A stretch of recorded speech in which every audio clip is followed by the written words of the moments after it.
Hola, hola, hola, muy buenas tardes, ¿cómo están? Espero que muy bien, acá concentrada viendo hasta dónde podía leer. Bueno, acá estamos en un nuevo encuentro, paso por acá para leer un poco del capítulo número 4 de este libro de Carlos Castaneda, El arte de ensoñar. Es un capítulo un poco largo, así que lo voy a dividir en dos y como mañana no voy a poder leer y el jueves no sé, vamos minuto a minuto, dije, bueno, tengo un ratitito, voy a, aunque sea a leer media horita para compartirles el avance de este libro, que bueno, que viene estando muy apasionado, muy entretenido, esto del arte de ensoñar hay que practicar. De hecho, bueno, mañana de paso hago la publicidad, tengo un live con Gabriela Pertop, que vamos a hablar de viajes astrales, o sea, nada, es como de alguna manera tener a Don Juan acá en vivo, en un aportando mi granito de arena, porque ella sabe mucho, mucho de viajes astrales. Así que bueno, mañana a las 4 de la tarde Argentina vamos a estar hablando con Gaby en otro encuentro, en otro aportando granito de arena. Así que bueno, re contenta de que haya aceptado nuevamente estar en esta cuenta, en este compartir. Bueno, muchas gracias a los que se van uniendo ahora, a los que lo van a ver después, como siempre, gracias, gracias, gracias. Se agradece muchísimo toda la difusión y los comentarios que vamos teniendo con esta lectura. Y para que no se me haga muy largo el video, vamos al capítulo número 4, que el título tiene como la fijación del punto de encaje. Vamos a ello.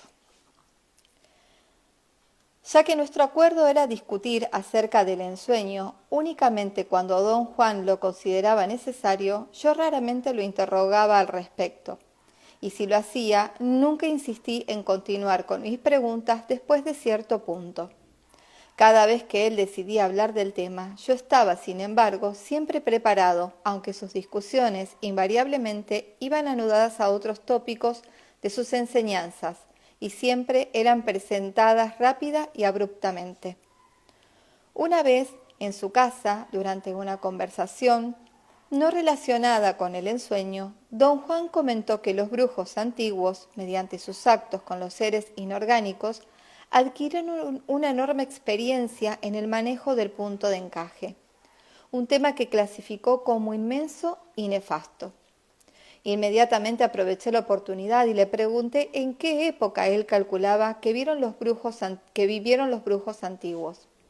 En varias oportunidades anteriores ya le había hecho la misma pregunta, pero nunca me dio una respuesta satisfactoria.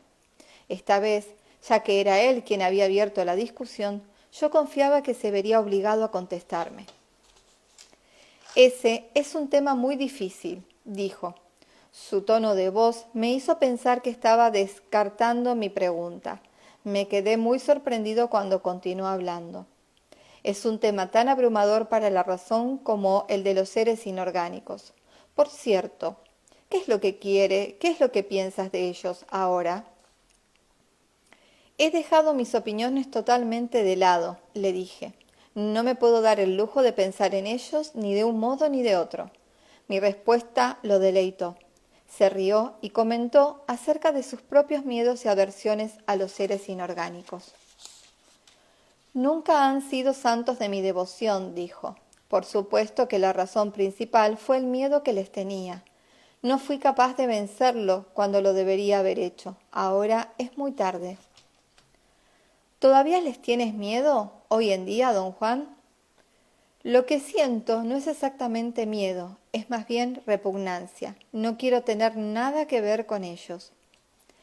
¿Hay alguna razón en particular para que sienta usted esa repugnancia? La mejor razón del mundo. Somos antitéticos. A ellos les encanta la esclavitud y a mí la libertad. A ellos les encanta comprar, pero yo no vendo. Me puse inexplicablemente agitado y le dije bruscamente que nuestra conversación me parecía tan estrafalaria que yo no podía tomarla en serio. Me miró fijamente y dijo sonriendo: Lo mejor que uno puede hacer con los seres inorgánicos es lo que tú haces, negar su existencia y al mismo tiempo visitarlos regularmente, sosteniendo que uno está ensoñando y que en los ensueños todo es posible. De esta forma uno no se compromete. Me sentí culpable y me vi obligado a preguntar: ¿a qué se refiere usted, don Juan? A tus visitas a los seres inorgánicos, me contestó secamente. ¿Está usted bromeando? Está usted bromeando, ¿no? ¿Cuáles visitas? Aún no quería discutir esto, pero creo que es hora de que te lo diga. La voz que oías en tus ensueños, urgiéndote a que fijaras tu atención de ensueño en los objetos de tus sueños, eran la voz de un ser inorgánico. No cabía duda de que don Juan estaba diciendo disparates. Me sentí tan irritado con él que hasta le grité. Se rió de mí como si lo hubiese sido yo el disparatado, y me pidió que le contara todo acerca de lo que llamo mis sesiones irregulares. Su pedido me asombró sobremanera, porque no lo había contado a nadie que a veces mis ensueños se tornaban insólitos.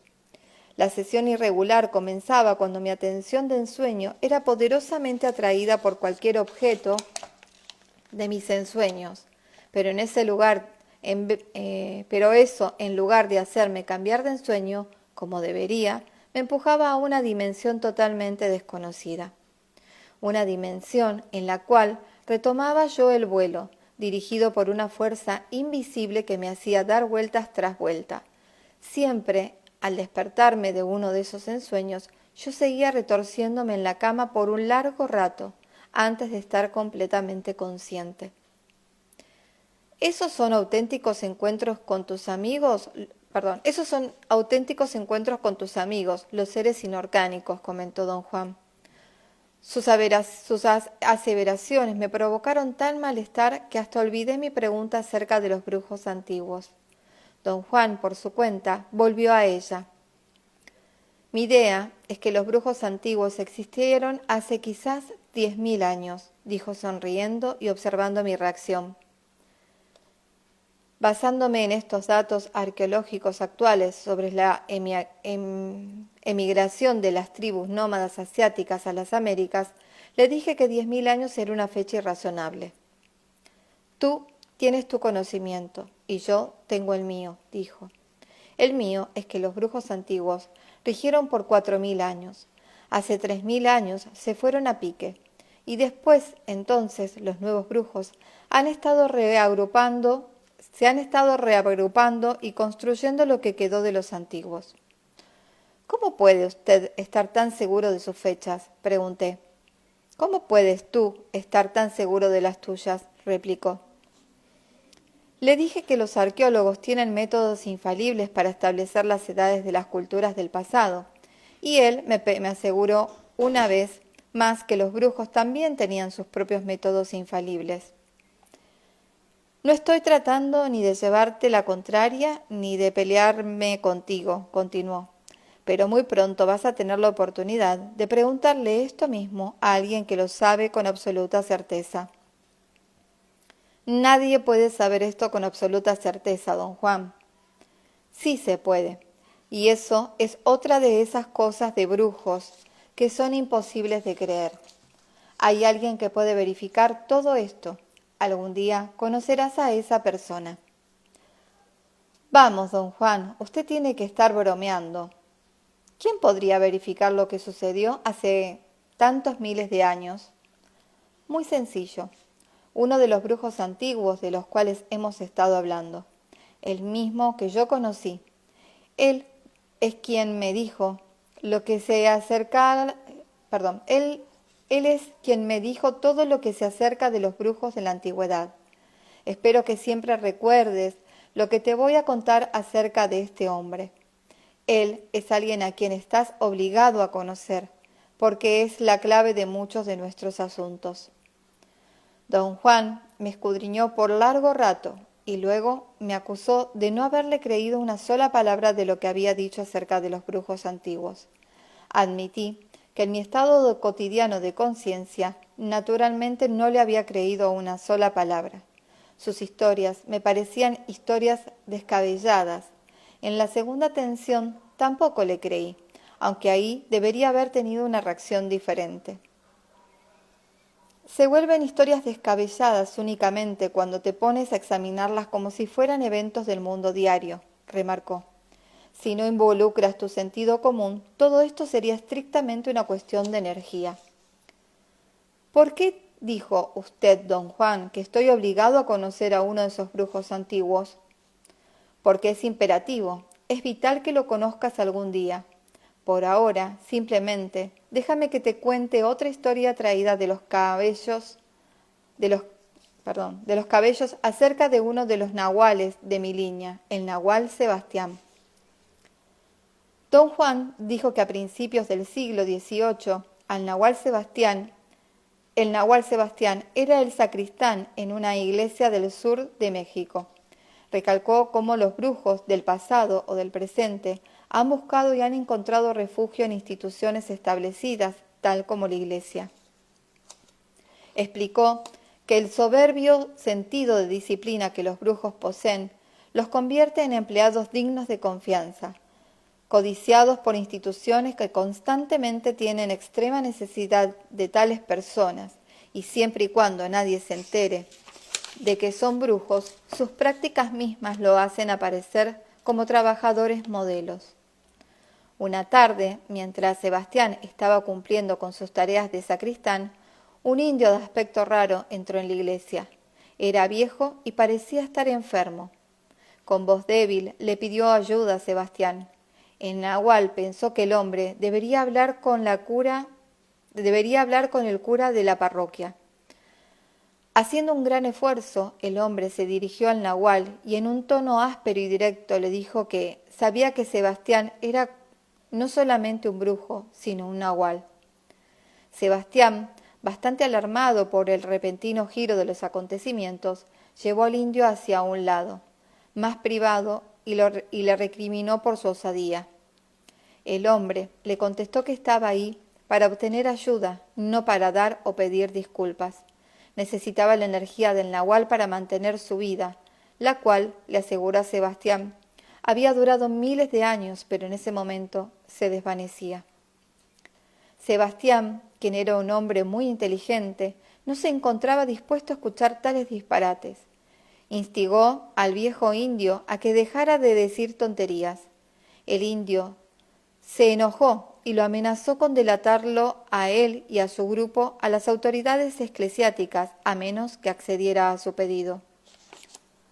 Don Juan me recordó que en esos tiempos las autoridades eclesiásticas erradicaban brutal y sistemáticamente las prácticas religiosas autóctonas de los indios del Nuevo Mundo. La amenaza del indio no era algo que Sebastián pudiera tomar a la ligera. El nahual y su grupo realmente se hallaban en peligro mortal. Sebastián le preguntó al indio cómo podría darle energía.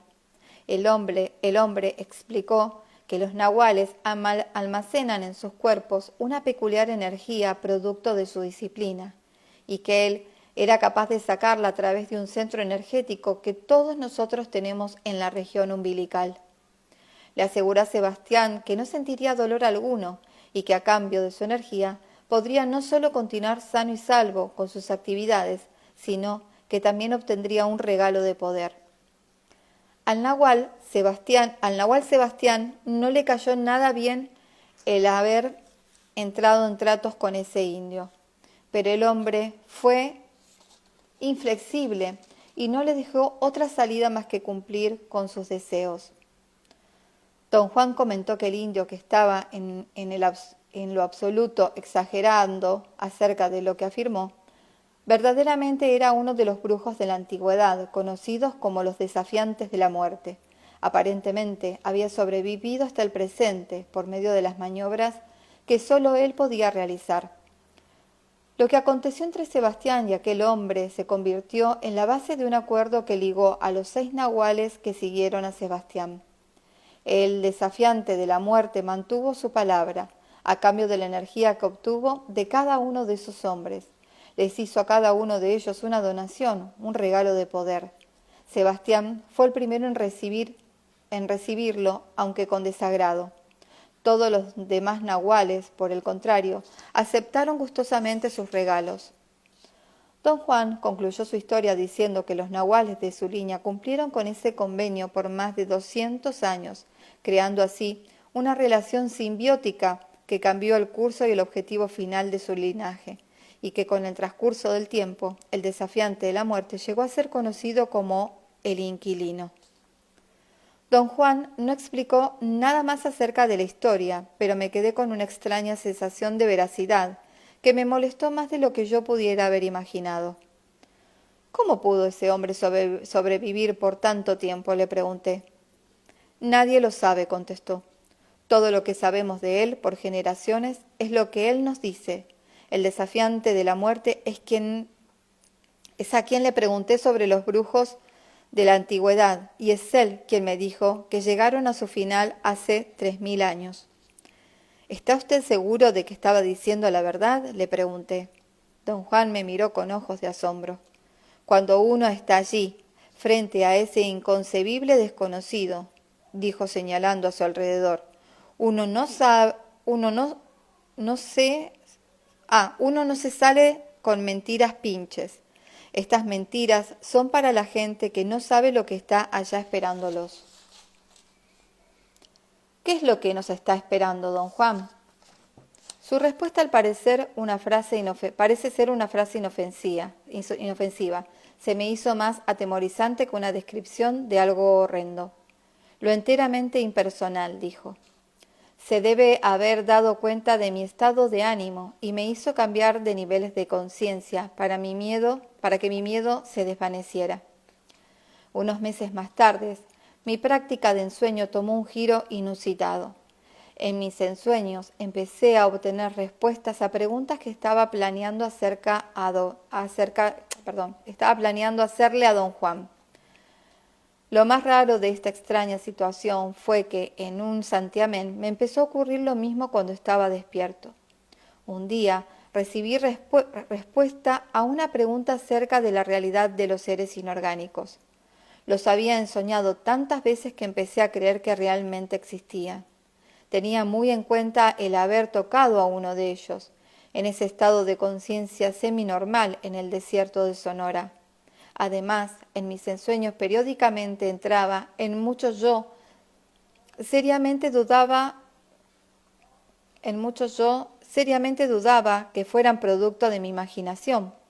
Por ello quería hacerle a don Juan una pregunta concisa. La formulé en mi mente. Si los seres inorgánicos son reales, ¿en qué parte del universo está el reino donde ellos existen?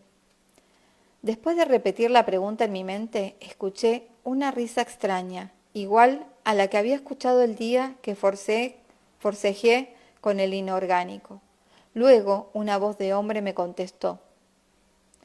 Ese reino existe en una posición particular del punto de encaje, de la misma forma en que tu mundo existe en la posición habitual del punto de encaje. Lo que menos quería era entablar un diálogo con una voz incorpórea. Me levanté de un salto de donde estaba sentado y salí corriendo fuera de la casa. Pensé que me estaba volviendo loco. Una preocupación más que añadir a mi colección de preocupaciones. La voz fue tan clara y autoritaria que no solamente me intriga, sino que me atemorizó.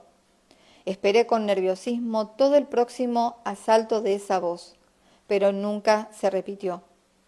En la primera oportunidad que tuve, consulté con don Juan. No quedó en lo más mínimo impresionado. Debes entender, de una vez por todas, que cosas como esta son muy normales en la vida de un brujo, dijo. No estás enloqueciendo, simplemente oíste la voz del emisario del ensueño. Al cruzar la primera o la segunda compuerta del ensueño, los ensoñadores llegan a una fuente universal de energía y empiezan a ver cosas o escuchar voces. Realmente no son voces, es una sola voz. Los brujos la llaman la voz del emisario de ensueño. ¿Qué es el emisario de ensueño? Una carga de energía diferente a la nuestra. Es una energía forastera que pretende ayudar a los ensoñadores diciéndoles cosas. El problema con el emisario de ensueños es que únicamente puede decirles a los brujos lo que ellos ya saben o deberían saber, si realmente fueran brujos que valen la pena. El que me diga usted que es una carga de energía no me ayuda en absoluto, don Juan. ¿Qué clase de energía? ¿Benigna, maligna o qué? Es simplemente lo que te dije, una energía diferente de la nuestra, una fuerza impersonal que nosotros convertimos en algo muy personal por el hecho de que tiene voz. Algunos brujos juran que les aconseja, hasta los ven, o como tú, simplemente la oyen como una voz de hombre o de mujer, una voz que les describe situaciones del momento. La mayoría de las veces los brujos toman descripciones erróneamente como consejos sagrados. ¿Por qué se llega a oír esta energía como una voz? Los ensoñadores oyen o ven al emisario cuando tienen suficiente energía para mantener sus puntos de encaje fijos en una nueva posición específica. Mientras más intensa es esa fijación, más intensa la experiencia del emisario. Ten cuidado, a lo mejor un día lo ves o lo sientes como una mujer desnuda. Don Juan se rió de su propio comentario, pero yo estaba demasiado asustado para frivolidades. ¿Es esta fuerza capaz de materializarse?, pregunté. Por supuesto, contestó, y todo depende de cuán fijo es el punto de encaje. Sin embargo, si se mantiene cierto grado de desapego, nada sucede. El emisario permanece como lo que es, una fuerza impersonal que actúa con nosotros debido a la fijación de nuestros puntos de encaje. ¿Es el consejo del emisario algo que se puede tomar en serio? Nada de lo que dices es consejo, únicamente describe lo que está frente a uno. Las conclusiones son nuestras propias deducciones. Le dije a don Juan lo que la voz me había dicho. Ya ves, es exactamente lo que te dije, recalcó. El emisario no te dijo nada nuevo. Sus aversiones fueron correctas, pero únicamente parecía que te estaban revelando algo nuevo. Lo que el emisario hizo fue meramente repetirte lo que tú ya sabías. Lo siento mucho, don Juan, pero no puedo decir que yo sabía todo eso. Sí que puedes decirlo. Tú sabes ahora infinitamente más de lo que racionalmente sospechas acerca del misterio del universo. Pero esa es la dolencia del género humano, saber más de lo que sospechamos acerca del misterio del universo. A pesar de todo lo que dijo don Juan, el haber experimentado el increíble fenómeno de la voz del emisario, por mi propia cuenta, me causó una tremenda euforia. Durante otra discusión sobre el ensueño, aproveché la oportunidad y le pregunté a don Juan si él también lo había oído como una voz, con una amplia sonrisa dijo: Sí, el emisario me habla. En mi juventud lo veía como un fraile con capuchón negro que me hacía medio morir de miedo cada vez que me hablaba. Cuando mi miedo disminuyó, se convirtió en una voz incorpórea, lo cual me habla hasta hoy en día. ¿Qué le dice a usted, don Juan? Me habla de las cosas en que enfoco mi atención, cosas que no me tomo la molestia de averiguar por mí mismo, como por ejemplo detalles sobre el comportamiento de mis aprendices, lo que hacen cuando yo no estoy con ellos. Me dice cosas de ti en particular. El emisario me dice todo lo que haces. En ese momento realmente perdí el interés de continuar nuestra conversación. Busqué frenéticamente en mi mente preguntas sobre otros temas, mientras que él se reía a carcajadas. ¿Es el emisario de ensueños un ser inorgánico?, le pregunté. Digamos que el emisario de ensueños es una fuerza que viene del reino de los seres inorgánicos. Esa es la razón por la cual los ensoñadores siempre lo encuentran. Todos lo oyen, son muy pocos los que ven o lo sienten. ¿Tiene usted alguna explicación para esto? No. Además, realmente no tengo ningún interés en el emisario. En un determinado momento de mi vida tuve que decidir entre concentrarme en los seres inorgánicos y seguir los pasos de los brujos antiguos o renunciar a todo eso. Mi maestro, el nahual Julián, me ayudó a rechazar todo eso. Nunca me he sorprendido de esa decisión. ¿Cree usted que yo también debería rechazar todo esto, don Juan? En lugar de contestarme, me explicó que el reino entero de los seres inorgánicos está siempre dispuesto a enseñar. Dijo que quizá debido a que los seres inorgánicos tienen una conciencia de ser más profunda que la nuestra, se sienten obligados a tomarnos bajo su tutela. Yo no encontré ninguna razón para convertirme en su alumno, añadió. El precio de su instrucción es demasiado caro. ¿Cuál es su precio? Nuestras vidas, nuestra energía, demandan total devoción hacia ellos. En otras palabras, nos roban la libertad. Pero, ¿qué es lo que ellos nos enseñan? Cosas que atañen a su mundo, del mismo modo que nosotros les enseñaríamos si fuéramos capaces de enseñarles cosas que atañen a nuestro mundo. Su método es tomar nuestro ser básico como medida de lo que necesitamos de acuerdo con eso que enseñamos. Un método sumamente peligroso. No veo por qué pueda ser peligroso. Si alguien va a tomar a tu ser básico como medida, con todos tus vicios, tus miedos y avaricias y envidias, y toda tu porquería, y va a enseñarle lo que le satisfaga a ese desastroso estado de ser, ¿cuál crees que será el resultado? No tuve nada que responder. Pensé que había comprendido perfectamente bien. El problema de los brujos de la antigüedad es que aprendieron cosas maravillosas, pero sobre las bases de una conciencia de ser sin enmendar, prosiguió don Juan. Los seres inorgánicos realizan las acciones prácticas necesarias para lograr una u otra cosa, y así como ejemplo, guían a los brujos antiguos paso a paso a copiar acciones sin que cambiaran en absoluto nada de su naturaleza básica. ¿Todavía existe esta clase de relaciones con los seres inorgánicos hoy en día? No te puedo contestar eso con certeza. Lo único que me cabe decir es que yo no puedo concebir una relación de ese tipo, lo que me hace a disminuir nuestro apego a la libertad, al consumir toda nuestra energía disponible. Para poder realmente seguir el ejemplo de sus aliados, los brujos de la antigüedad tuvieron que pasarse la vida entera en el reino de los seres inorgánicos. La cantidad de energía necesaria para lograr esto es asombrosa. ¿Quiere usted decir, don Juan, que los brujos antiguos eran capaces de existir en esos reinos de la misma forma en que nosotros existimos aquí? No exactamente como nosotros existimos aquí, pero ciertamente vivían ahí y retenían su conciencia y su individualidad. Para ellos, el emisario de ensueño fue una entidad vital porque es el puente perfecto, habla y su tendencia es enseñar, guiar. ¿Ha estado usted en el reino, don Juan? Innumerables veces, al igual que tú, pero no tiene ningún caso hablar de esto ahora. Todavía no has recordado tu atención de ensueño. Ya hablaremos sobre este reino en uno de estos días. Bueno, creo que voy a dejar acá para que no se me haga muy largo el capítulo. Esperen que me lo marco. Así mañana o cuando pueda lo continúo. Ahí estamos. Bueno, dejamos acá con esta lectura. Muchas gracias a los que lo están escuchando ahora, acá en el vivo, a los que lo ven después grabadito. En un ratito ya lo subo a YouTube.